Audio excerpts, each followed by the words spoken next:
Si myslím, že je daleko lepší se spálit, když tě 18. Jo, já si pamatuju, že o 19 jsem prohrál všechny svoje prachy v kasínu. Nebylo to milý, ale představ si, že bych je prohrál teďka i s barákem. Člověk má dvě možnosti. Buď to prostě vzdá, spáchá sebevraždu, nebo se ufetuje, anebo se kousne a řekne, já to tomu světu ukážu. A teď, jak o tom mluvíš, tak já celoživotně mám problém jako se závislostmi, jo. Tak najednou musí dělat striptease. Najednou prostě musí jako dělat ze sebe jako šaška. Tu Izomandia se znáš. Jo. A já jsem byl, tenkrát byl Logic, je z toho kraje. A já si pamatuju, že jsem byl první člověk, co mu dělal videoklipy. I jsem ho fotil. Narcis. A já úplně jako zklamaný, že ty vole, dělám, že jsem narcis, jako to už je nějaká, jako můžu si dát nějakou nálepku, proč jsem tak divnej. A ona mi vlastně řekla, jako narcis nikdy jako nepřizná u sebe chybu.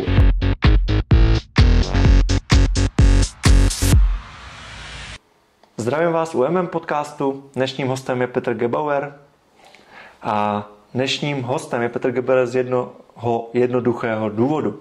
A s Péťou Gebauerem jsem spolupracoval zhruba před 10-11 lety. Podle mě ten jeho příběh, jak vlastně začínal, jak se dostal k tomu, co dělá, jak se vybudoval i to jméno, jak se vybudoval i tu zkušenost, je hrozně zajímavý, ale pro mě to byl inspirativní člověk a musím říct, že i v těch mých 15-16 letech mě dost inspiroval, motivoval a ukázal mi třeba i nějakou tu stranu toho, že pracovitosti se dá hodně toho změnit. Takže ještě jednou ahoj Péťo. Ahoj Martine. Prosím tě, chtěl bych po tobě jednu věc. Můžeš se představit lidem, kteří tě třeba neznají, kteří neví, kdo jsi? Co by si chtěl, aby o tobě věděli? Tak já si myslím, že bych si přál, aby o mě věděli, že jsem člověk, který si ten svůj život, to svoje jméno vybudoval. A začínal jsem poměrně brzy, zhruba v nějakých 16-17 letech, kdy místo fakt jako peněz na řidičáku jsem si koupil jako svoji první zrcadlovku a ten příběh vlastně se vlastně začíná datovat od té chvíle. A mně se změnil svět, absolutně jsem v tom viděl úplně všechno. Kluk, který byl ztracený, neměl cestu, měl poměrně velký deprese i takhle v úzkém věku, najednou dostal směr, a kterým jdu až do těchto dní a já si myslím, už to není jako krátký příběh, už je to příběh, který se píše 15 let, takže chtěl bych, aby lidi o mě věděli, že jsem dobrý fotograf, který tím žije. A zároveň si přijdu jako podnikatel, protože jsem vymyslel fotobudky a dokonce prodáváme, prodali jsme je i do nějakých do zahraničí jako franšízy. A v neposlední řadě jsem taky takový malej botanik, který vybudoval vzácný kytky, tady je máme a ten projekt se jmenuje Monstera.cz. Moc děkuju, Péťo. Pojďme k tomu začátku vlastně. Ty jsi zmiňoval, že jsi v těch třeba 15-16 vlastně nevěděl, co bude. Můžeš mi říct, kde jsi studoval, jaká byla třeba cesta právě na těch školách a co tě vedlo k tomu, že se zdal tou cestou podnikatele, fotografa a tak dále? Já jsem měl pocit předtím, než jsem si koupil ten svůj první foťák, že jsem absolutně ztracený. Vlastně nevěděl jsem, kam směřuju, kam jdu, kamkoliv jsem přišel, tam jsem byl jako šikanovaný. Hodně jsem žil v takové svý bublině. A vlastně ten foťák mě nasměroval a vlastně dal mi nějaký aspoň jako dětský sen, kde pro mý rodiče bylo nejdůležitější škola. A já, jak mám prostě problém se soustředěním, tak prostě jsem věděl, jako já jsem dodával ty dobrý výsledky, měl jsem vždycky vyznamenání a podobně, ale věděl jsem, že studium mě absolutně nebaví. A ten foťák, to moc být kreativní, prostě vidět ten zázrak, mi dal nějakou naději, že jednou můžu být velký fotograf. A zprvu ta myšlenka byla, že já jsem byl z Královského Poříčí, což je malinká vesnice. A ten můj mindset byl takovej, že jsem si říkal, ty vole, když dobiju Sokolov, tak to už jsem někdo. Pane bože, teď už vím, že je to jenom v hlavě a ty limity si určujeme my sami. A kdybych možná nebyl línej a učil se jazyky, tak jsem mohl fotit už v Americe a fotit po světě, jenže to je ta moje jako nevýhoda. Mě moc jazyky jako nebaví, takže myslím si, že jsem tady urval, co jsem nejvíc jako mohl, protože jsem fotil spoustu celebrit a že to jméno a to renomé prostě již mám. Ty jsi zmiňoval, že jsi koupil ten první foťák z nějakých svých uškudlených peněz. Můžu se ptat, kolik ti bylo a jakou jsi teda vlastně studoval během toho třeba jako školu? Ale bylo mi 16-17 let, některé penízky mi přidal i táta A já si to nadšení pamatuju jak dneska. To byl takový šílený moment, kdy ten prodávající mi ten foťák vezl z Prahy a já mu říkal do telefonu, ježi, já vás tak miluju, jste strašně jako hodnej. A myslel jsem to v tom nejčistým pozitivním jako smyslu. Jo. A pamatuju si, že se táta na mě obrátil a začala mi strašně štěkat, že jak to se bavím s lidma, že někoho miluju a podobně. Jo. A to si jako vybavuju. Já se moc jako věcí z dětství nevybavuju, ale už jenom to čekání na ten foťák bylo jako krásný a já jsem vždycky byl takový, že jsem si jako chodil na brigády a podobně, takže nějaký peníze jsem měl našetřený a koupil jsem si úplně základní model.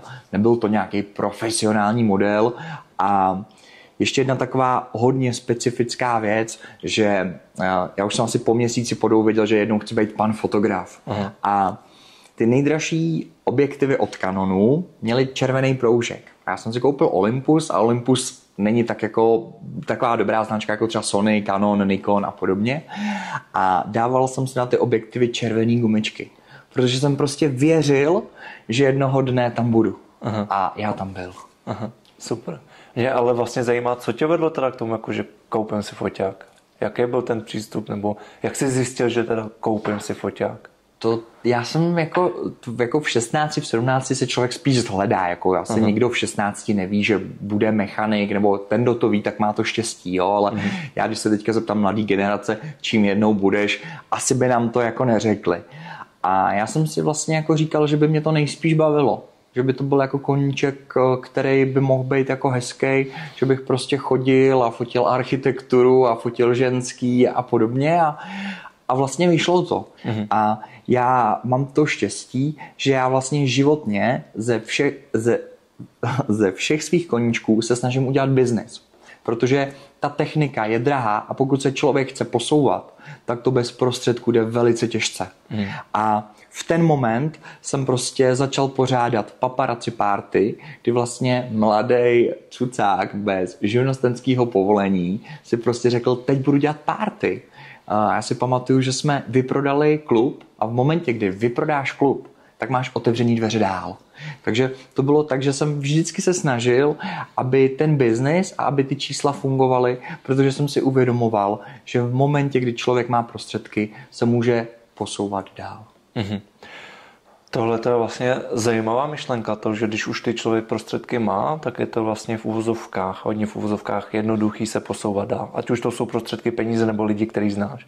Ale právě když se vrátíme ještě dál, nebo dřív, právě kde si ty peníze neměl si ani prostředky, ani známý, nikdo nevěděl vlastně o tobě.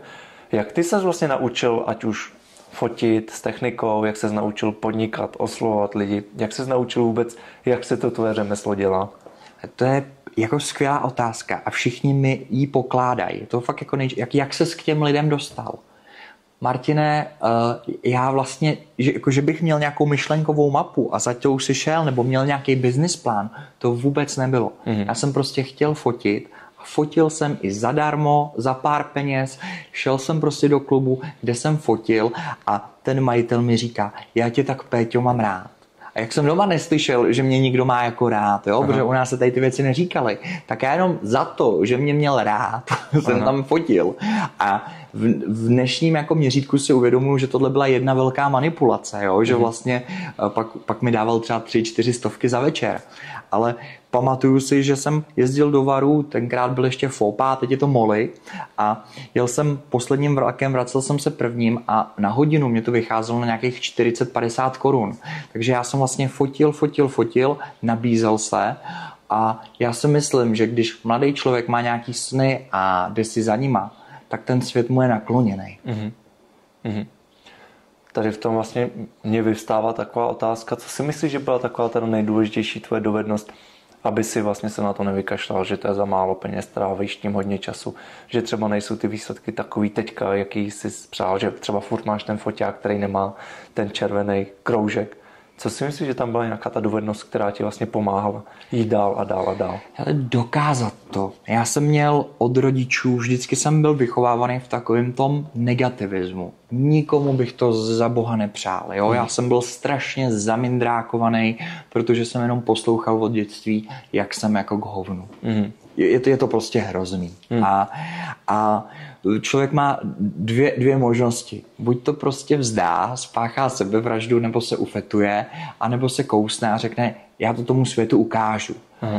A já jsem měl díky bohu to štěstí a trpěl jsem strašnýma depresema, fakt jako, že jsem se prostě kousnul a chtěl jsem to tomu světu ukázat, že já jsem tady, já jsem ten fotograf a musím říct, že za obrovskou cenu, jako neměl jsem žádný kamarády, neměl jsem žádnou rodinu.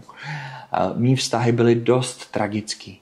Jo, ty jsi na začátku naznačoval, že jsi byl můj asistent. Já si pamatuju jednu věc, kdy to už člověk měl jméno, jel naplno, kdy my jsme spali na jedné posteli, to už jsme neřešili, jestli manželská, nemanželská, otočíš se prostě zadkem a spíš. Takže já byl takový dříč, že my jsme jednou jeli na hotel a my jsme tam ani nedojeli únavou. Přespali jsme na benzínce, ráno jsme si vyčistili zuby a jeli fotit svatbu.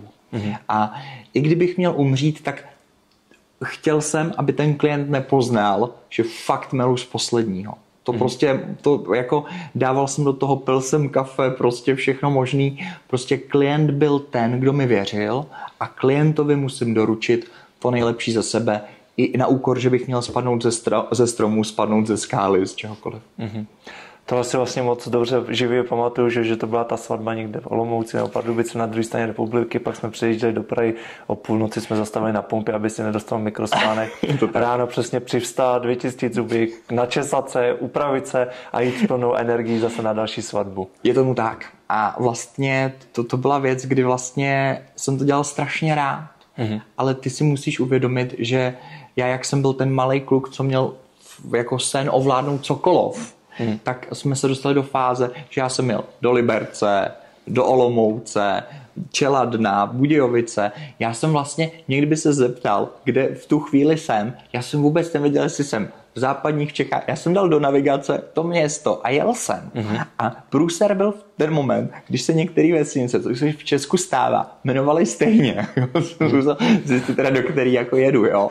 Ale bylo to něco za něco. Člověk prostě dělal to, co miloval a v momentě, kdy ty máš nějaký sny a pak ti dojdou klienti, kteří jsou ochotní dobře platit, jim říkat ne, pro mě bylo nepředstavitelné. To, jestli jsem měl umřít, tak proto bych radši umřel, než abych řekl ne. No, nebo dneska aspoň na mě působí, že takovýto slovo pro klientský je vlastně klišé, ale vlastně to, co ty tady popisuješ, tak ty si od začátku to vždycky pro klientský byl. Ať už to bylo, že jo, v tom baru v 16, anebo právě už na těch svatbách pro třeba celebrity nebo kohokoliv. Jako pro mě, jako, a budu to říkat vždycky, je nejdůležitější spokojený klient. A mnohdy prostě pro to spokojeného klienta dělám nad rámec i to, než co bych měl. Jo, prostě teďka se stalo, že jeden klient mi prostě řekl, chci doretušovat 100 fotek. A mě to zabere 2-3 dny. A já jsem prostě šel a pro jeho spokojenost jsem to udělal. Ale důležitý je se z těch chyb, to nejsou chyby, jo? To je jako super přístup. Ale reálně říct, možná by bylo dobré říct, udělám ti 10 fotek a každá další fotka bude za 200 navíc. A tohle si myslím, že je důležitý a teď se k tomu chci dostat. Já nikdy neměl smlouvy. Jako mý kolegové mají smlouvy, tak moje služba stojí 30-40 tisíc, není to málo a v těch smlouvách je všechno uvedený. A já prostě, žádná smlouva neexistuje, ať je prostě spokojený klient, udělám pro to všechno. Tohle to vlastně je něco, co se ale člověk asi musí budovat, jo? Během těch let, během právě různých zkušeností a životních momentů a tak dále. A mě by zajímalo, když se podíváme v rámci třeba těch 15 nebo 16, když jsi skoupil ten foťák do těch 20, je tam něco, co bys třeba teďka udělal jinak nebo líp? Něco, kdo třeba právě začíná, koupil si ten foťák a říká si, tyvo, já tak už nikdy nebudu tak dobrý jako Péťa, teď už tady je hrozně velká konkurence a takhle všechno, ale má třeba tu touhu, má to srdce, tu chuť do toho. Co bys mu poradil v rámci svých zkušeností třeba udělat jinak? A to je... Já si trošku teďka nasypu popel na hlavu. A řekl bych, že bych poradil těm lidem, ať zůstanou pokorní. Já jsem se dostal do určitý fáze, kdy vlastně jsem měl natolik dobrý marketing, tak dobře jsem to dělal v jednom člověku, že jsem byl non-stop několik let za sebou vybukovaný. A v momentě, kdy ty prostě seš vybukovaný, tak ty vlastně nikoho nepotřebuješ. Byla to taková one-man show a za ty roky já mohl navázat spoustu kontaktů, jak s koordinátory, tak s lidmi a podobně. A to jsem bohužel neudělal. A teďka v dospělejším věku, když chci rozjíždět třeba jiný biznesy, máme prostě fotobudky, které rentujeme, tak by se mi ty kontakty hodily. Takže jestli bych mohl udělat něco jinak, tak by to byla pokora. A neříkám, že úplně jako zmizela, ale bylo to o tom, že jsem si přišel takové jako nejlepší a možná i jsem byl nejlepší a fotili jsme v zahraničí, prostě lidi si mě platili, abych s nimi jel do Paříže fotit fotky, největší prodejce techniky, dělal jsem mu přednášky, workshopy, vlastně řešil jsem si ten svůj sen a možná na té cestě někdy jsem jako ztratila pokora a teďka, kdy vlastně mě se narodilo dítě a chtěl jsem těch zakázek, aby bylo míň, abych se tomu dítěti mohl věnovat, tak ta pokora zase přichází. Takže jestli bych si mohl něco jako poradit, zůstat skromný a zůstat pokorný. Děkuju, to byla docela silná odpověď, čekal jsem nějakou krátkou, jasnou, ale moc děkuju tady za tu. Ještě by mě zajímalo, protože člověk, aby byl tím, kým je, mnohdy musí něco třeba obětovat. A ty už si to trošku načal, že třeba nějakou tu dobu si opravdu byl v té své bublině, makal si, neměl si čas na nic jiného. Je něco, co vnímáš třeba, že si musel v úzovkách obětovat, aby se stal tím, kým seš v tom oboru, v tom podnikání? Úspěšným, dalo by se říct, určitě to nazvu úspěšným. Já nechci litovat, jo. Já teďka investuju hodně do akcí a říkám si, kdyby, jo. Prostě to je jako na kdyby se nehraje, jo. A kdyby si věděl fotbalový utkání, taky si vsadíš, kdyby si věděl výsledek, jo. A mě se tratila nit, ta otázka byla jenom... Byla to vlastně, abych tě uvedl, když se na to dívá někdo mladší a říká si, jít do toho nebo nejít, tak co by si třeba jakoby udělal jinak, nebo co si vnímáš tak, že tě to stálo, ten úspěch? Co tě to vlastně třeba stálo, ten úspěch? Jako člověk platí obrovskou daň a nemáš čas prostě na nejbližší. Jo, to jako zapomeň, jo, jako já jsem všechno dělal sám, takže já jsem pracoval opravdu 16 hodin denně a neměl jsem žádný jako přátelé, což já jsem neměl jako od dětství, ale prostě jako kamarádství a tohle to bylo úplně jako, to šlo bokem. Životospráva, cvičení, jo, prostě fungoval jsem na cukrech, jo, já jsem šel, jako každý den jsem šel, koupil jsem si spousty sladkostí a pak jsem je jako u retušování jedl. Chodil jsem spát, já nevím, ve 4, v 5 ráno, takže ty vlastně platíš tím nejcennějším, co jako můžeš, jo, zdravím, vztahama a to se pak jako na tobě podepíše. Že v momentě, kdy třeba byl týden, kdy jsem jako neměl jako práci a vypl jsem z toho šíleného presu, tak jsem zhodnocoval svůj život a říkám si, ty vole, komu se ozvu, komu zavolám, kdo tu je vlastně pro mě, jo? V tomhletom ty platíš za ten úspěch, za to, že to chceš někam dotáhnout velkou cenu. Ale zase pak, já nevím, teďka se hodně říká work-life balance, tak já ten work-life jel hodně jako tvrdě a teď si jako dávám ten balans. Takže já teďka ráno vstanu, jdu do fitka a zase se člověk dostane k nějaký věci, že pokud mu třeba zdraví hapruje, což mě začalo haprovat, tak si pak vlastně ty priority trošku přeskládáš. Tady na to vlastně je taková hezká poučka, že to tělo nezapomíná některé věci a mě právě bych teda navázal z toho minulosti tomu, co děláš teda teďka. Začali jsme tím, že ta tvoje největší hlavní kariéra, ten úspěch je v rámci toho fotografování. Ať už svadeb, workshopů, po případě všeho možného, že jo, na co si tě lidi objednali. Kromě jiného si ale načali to, že jsi vlastně tvůrci, že jo. To je právě třeba ten fotobuňka jako taková, že ano. A ještě teďka, nebo už dřív si to začíná, jsou právě tady ty monstery. A mě by zajímalo, jaká je teda teďka tvůj postoj k tomu jako životu? Že už si to načal, že se to snažíš některé věci dohnat. A co teda děláš teďka? Tak stále fotím, ale fotím míň. Aktuálně fotím opravdu jako míň, už to není těch 10 svadeb měsíčně, už je to 1, 2 svatby. A o to víc jich užívám, o to víc se na ně připravím a o to víc radosti, lásky můžu jako rozdat. Ale došel jsem k nějakému jako uvědomění, že vlastně já mám nějakou životní jako energii, mám nějakou radost, kterou chci rozdávat. Ale já si jako myslím, že v 50, v 60 už nemůžu podávat takový výkony na svatbách jako teďka. Protože ono, ať chceš nebo nechceš, tak fotit svatbu je extrémně jak psychicky náročný, tak i fyzicky. Sám si pamatuješ, když jsme dělal u jedné celebrity asistenta, tak si omdlel. Jo, já se omlouvám, prostě, protože pro dobrou fotku jsem Martina se světlem hnal jako na stromy a na louky a do řek. A prostě ty musíš odevzdat a jakmile ta svatba skončí, ty se cítíš jak mimino, vyčerpanej, možná až jako v depresích, jako vysátej. A vlastně já si dokážu představit, že bych tohle měl v 60, v 70. Takže já jsem si řekl, ano, chci fotit svatby maximálně 45-50 a pak chci mít nějaký biznis, který uživí mě a moji rodinu. Proto se teďka věnuju jak třeba vzácným rostlinám, tak fotobudkám. Přemýšlím do budoucna, že bychom dělali workshopy, že mám nějaké zkušenosti, které můžu předávat dál, takže koukám se do té budoucnosti a věřím, že co zaseju teďka, budu sklízet za 5, za 10 let. Tohle je vlastně moc krásná myšlenka, protože my jsme se tady před hovorem bavili vlastně o tom, že není úplně třeba v tom mladém věku důležitý, kolik vyděláš, ale kolik utratíš nebo jak myslíš na tu budoucnost, že jo?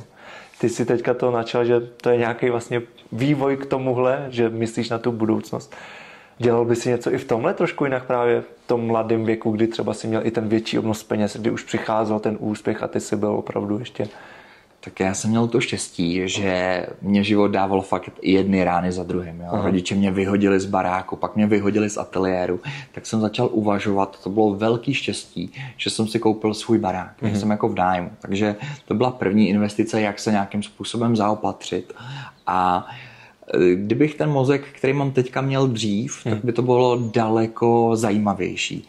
A myslím si, že být zaopatřený k tomu životu patří. A ty jako podnikatel a když vidím, jak se oddaluje furt ten důchod a vidím, kolik přibývá důchodců, jak málo se rodí dětí, tak vlastně jsem si spočítal, že úplně, nebo nejsem zvyklý se spolíhat na někoho jiného. Takže chci se zaopatřit tak, aby i to stáří bylo nějakým způsobem důstojný. Abych si ten životní standard držel, řekněme, co nejdýl. A co se týče toho, tak moc investovat, tak bych investoval daleko dřív. Ale jestli já ti můžu říct jeden příklad z minulosti, tak na který často vzpomínám a dost toho litu, že jsem do toho nešel, tak ho odvyprávím. V mých 22 letech nebo 23 letech jsem chtěl koupit jeden činžovní barák. Byl v takovém jako prvorepublikovém stylu, prostě opravený, zrekonstruovaný. Byl v tom dřív obecní úřad a ten barák se opravil zhruba za 11 milionů, byly tam 3 bytové jednotky, 3+1 plus obří sklep. A chtěl za něj 4,5 milionu korun. A já, když jsem se bavil o tom, že se půjdu do mínusu a podobně, tak jsem to psychicky nezvládl. Ta představa, že budu 7 čísel v mínusu, mi nedala spát a začaly mi v životě panické ataky.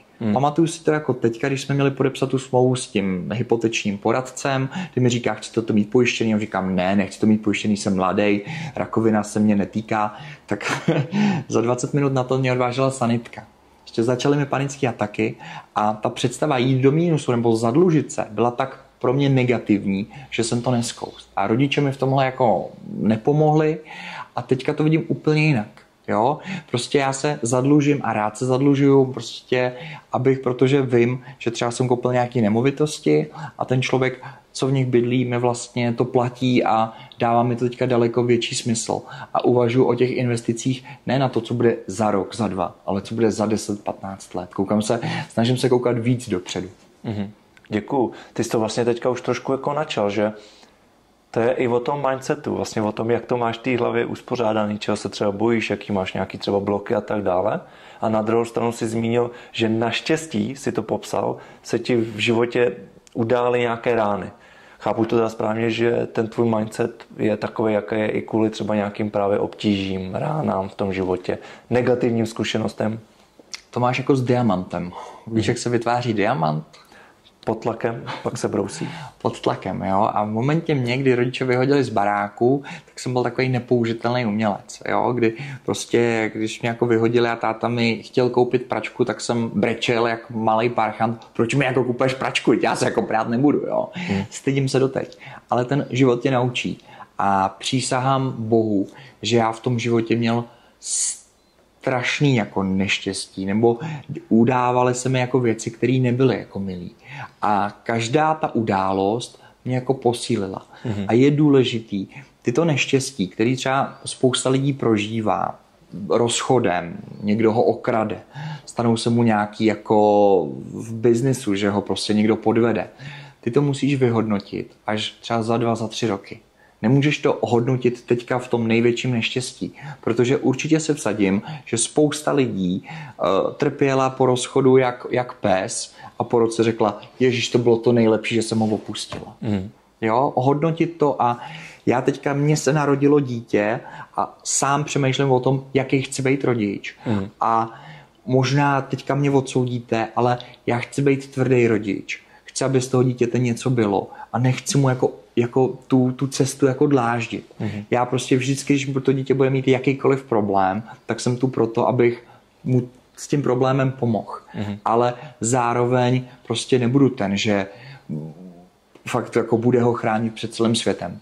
A já na to strašně rád vzpomínám, jak jsme chodili prostě do kasína, jak jsme tam všechno prohráli, protože jsem si pak prostě půjčil kolo a jezdil jsem prostě každý den na kole do školy, protože od kamaráda, jo. Takže to jsou takový milý věci, že člověk řekne, byl jsem blbej, ale jsem strašně rád za tu zkušenost, protože si nedokážu představit, že bych objevil automaty nebo ruletu ve svých 35 letech a přišel o barák, o kalhoty a všechno.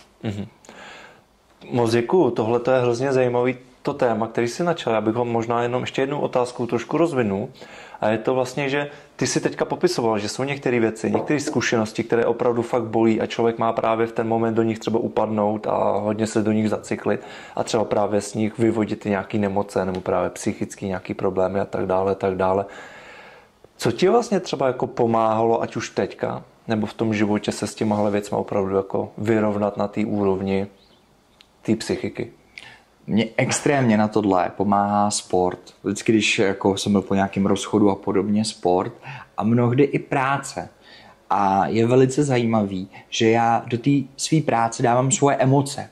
Že v momentě, kde jsem byl třeba po rozchodu, tak jsem ty fotky jel takový dost jako tmavý, temný a podobně. A když mám zase jako taky to šťastný období, tak ty fotky dělám světlý.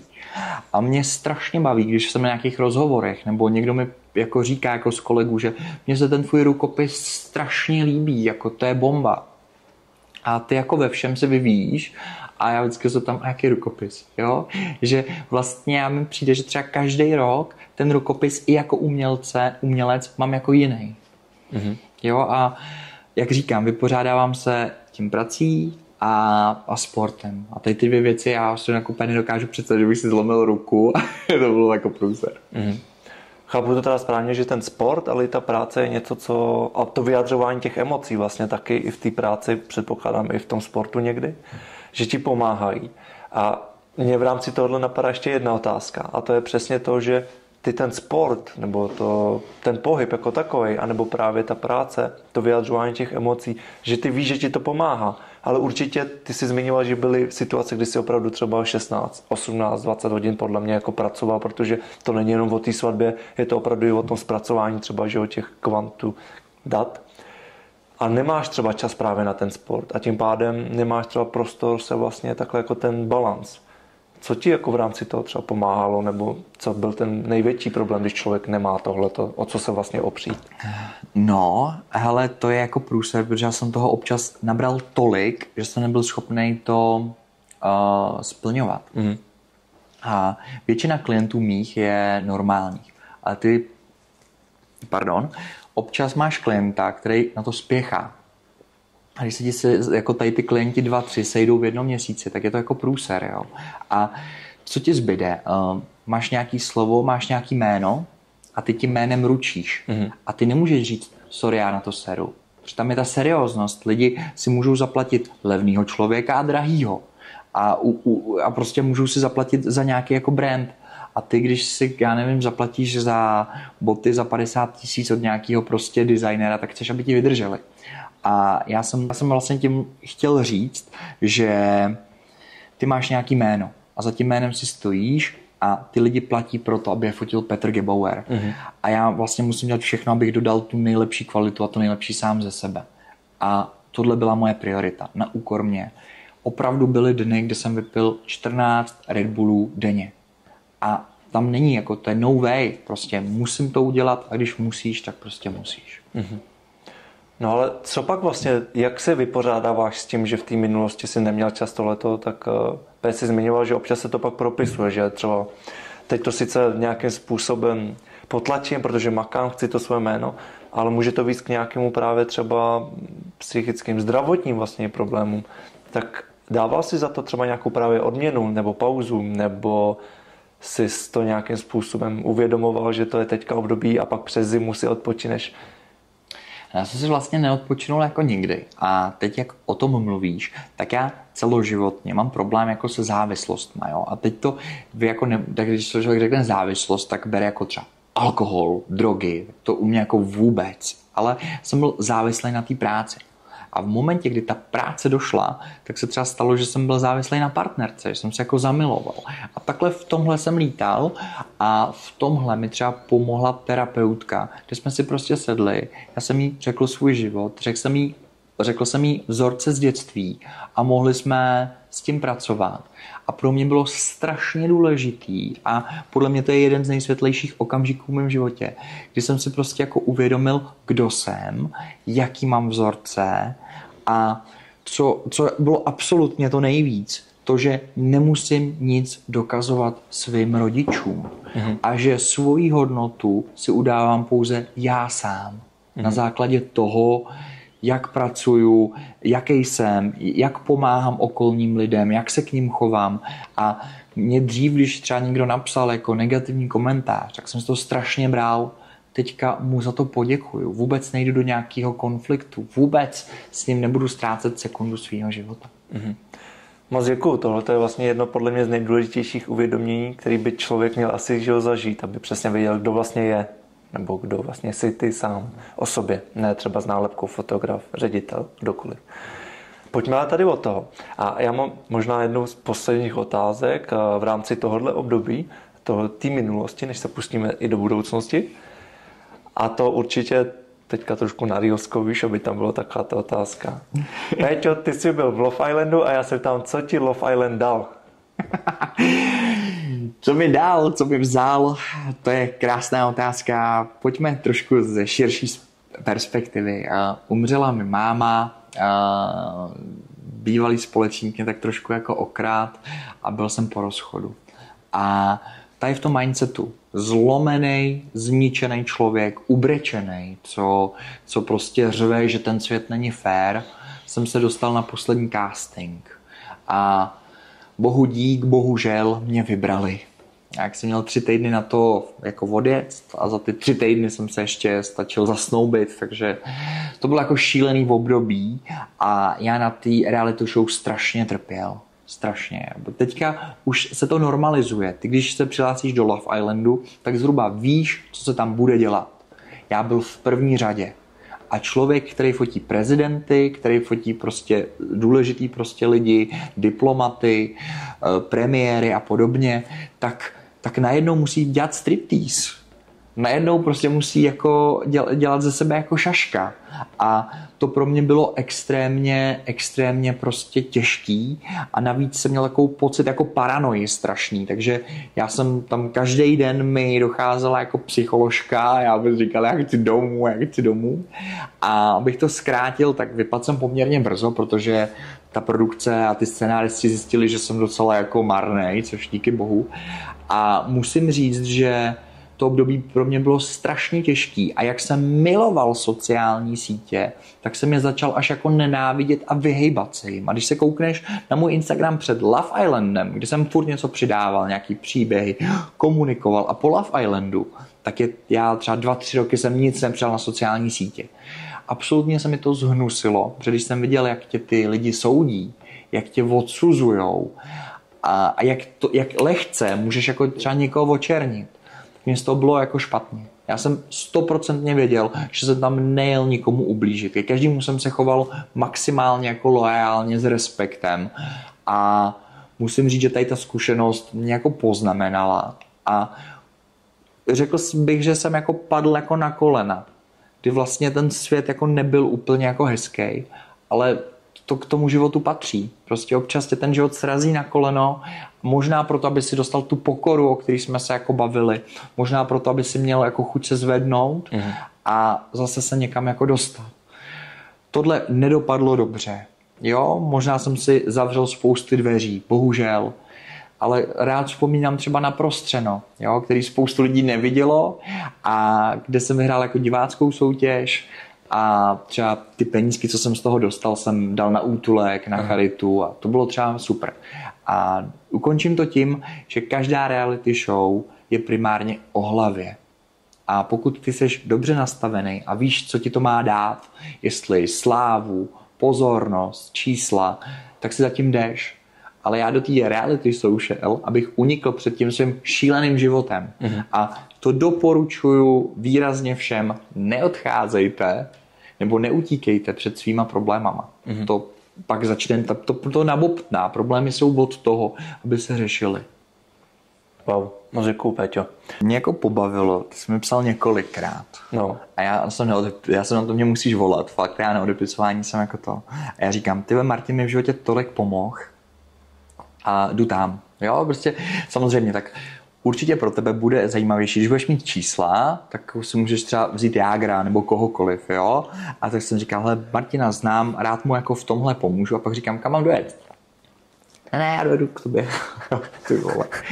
Teď víš, jako mám jako dítě, teď jako děláme studio, teď víš, já jsem jako nádhernou kancelář a z toho teď já mám dětskou postýlku, jo, takže teďka reálně jsem si říkal, ty vole, jo, a teď si říkáš, a to je přesně, já musím sehnat stativy a tohle a vlastně byl jsem taky jako bručoun a čím víc se to přibližovalo, říkám, musím ještě na vousy a pak říkám, ty vole, ne, to je taková jako věc, já jako mám radost toho, že tu jsme, ale furt jsem si říkal, já chci být u toho, až prostě Martin za 20-30 let, za 10 ti to přeju, budeš mít světový jako konference, já tam budu mávat, Martine, vzpomínáš na mě? Já jsem tě proslavil, ne, tak určitě nebude, ale děkuju. Že prostě, já si pamatuju, Izomandia se znáš. Jo. A já jsem tenkrát byl Logic, je z toho kraje. A já si pamatuju, že jsem byl první člověk, co mu dělal videoklipy. I jsem ho fotil. A já jsem si řekl, mě bylo tenkrát 21, 22, říkám, teď ten člověk to nikam nikdy nedotáhne. Jo, bral jsem si peníze prostě za každou jako to. A teď, kdybych mohl vrátit čas, tak na něj vsadím všechny žetony a prostě bylo by to jiný.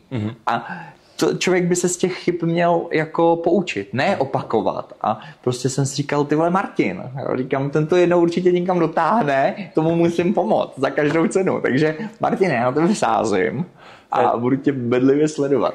Děkuji ti, já doufám, že ti to taky vrátím takhle. Není potřeba. Pojďme teda z té minulosti, jsme prošli do přítomnosti a pojďme teďka trošku do budoucnosti. Ty už si to vlastně taky načal plno těch témat, ale mě by jako zajímalo, jaký máš teď vlastně cíl v kariéře a jak si vlastně ty plány, ty kroky určuješ teďka? To je velice zajímavá otázka. Já si teďka dávám nějaký nádech, kdy vlastně schodím jako do fitka, dávám si život do pořádku, jo, já mám třeba jako přísám jenom třeba 50 párů bot a 1 milion oblečení, takže aktuálně je přede mnou takový úklid života, bych tomu řekl a mám zhruba 3 cesty, kam se vydat, jo, jedna cesta je focení, druhá cesta je vzdělávání workshopy a třetí cesta jsou fotobudky. A ty cesty se ještě jako můžou jako rozvětvovat, jo? Protože fotobudky ty můžeš rentovat, můžeš je prodávat. Takže stojí přede mnou, já mám teďka takovou rozhodovací paralýzu, že stojím a přemýšlím, jestli se vydat na sever, na jih, na západ nebo na východ.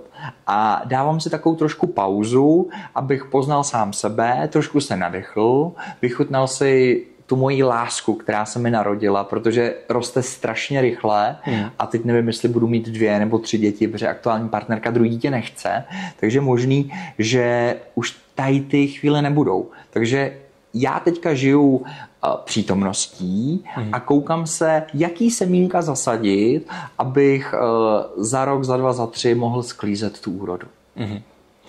Co ti teda teďka vlastně jako pomáhá mít jasno v tom úklidu? Tak ono se říká, že lidi, kteří mají rádi pořádek, jsou šťastnější. Jo, a můj život je takový jeden velký jako bordel. A co se týče jako kalendáře, tak snažím se mít pořádek v kalendáři, rozdělovat ho, učit se ty manažerský jako pozice.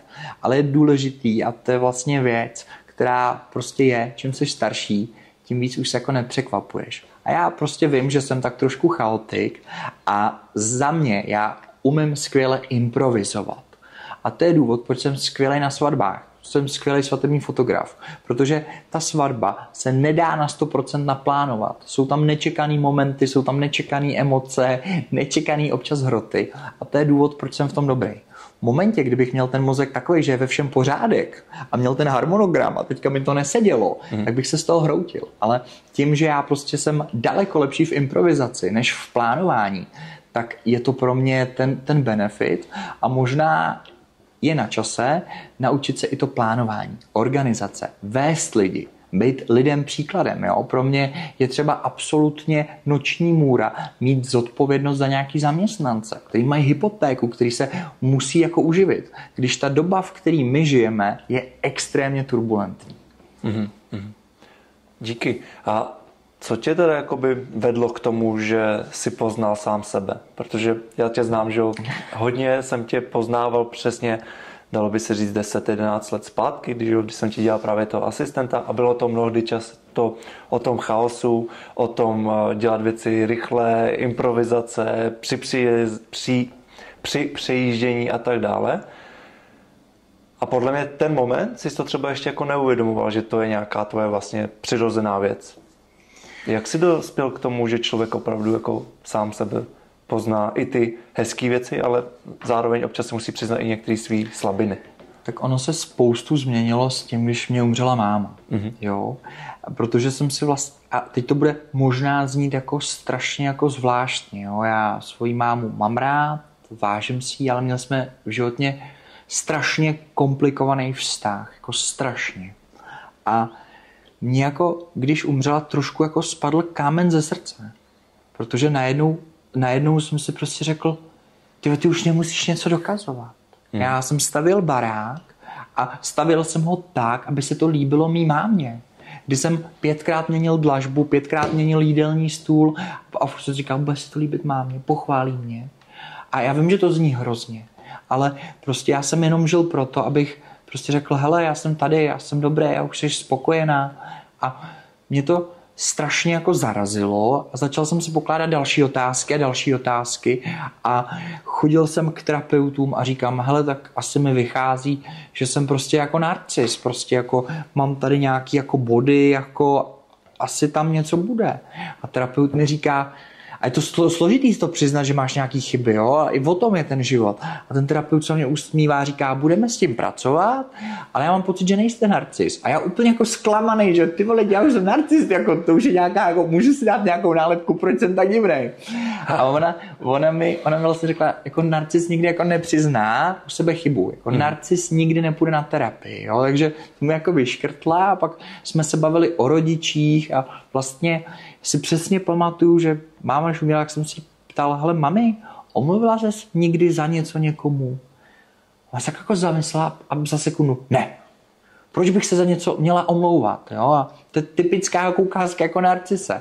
A vlastně možná jsem došel k tomu, že jako narcis byla ta jako máma, co prostě vytvářela, co prostě na nás řvala na tátu, jako vulgárně prostě, jo, furt byla v takové té roli oběti, jo. Moje máma, ať se si zeptal kdykoliv, v jakýkoliv etapě života, jak se má, tak odpověděla na hovno a teď řekla milion důvodů proč. A ty jako dítě v těch vzorcích vyrůstáš. Ty když celoživotně vidíš, že se ti někdo zeptá, jak se máš, tak pro tebe je strašně divný říct, já jsem v pohodě, já jsem dobře.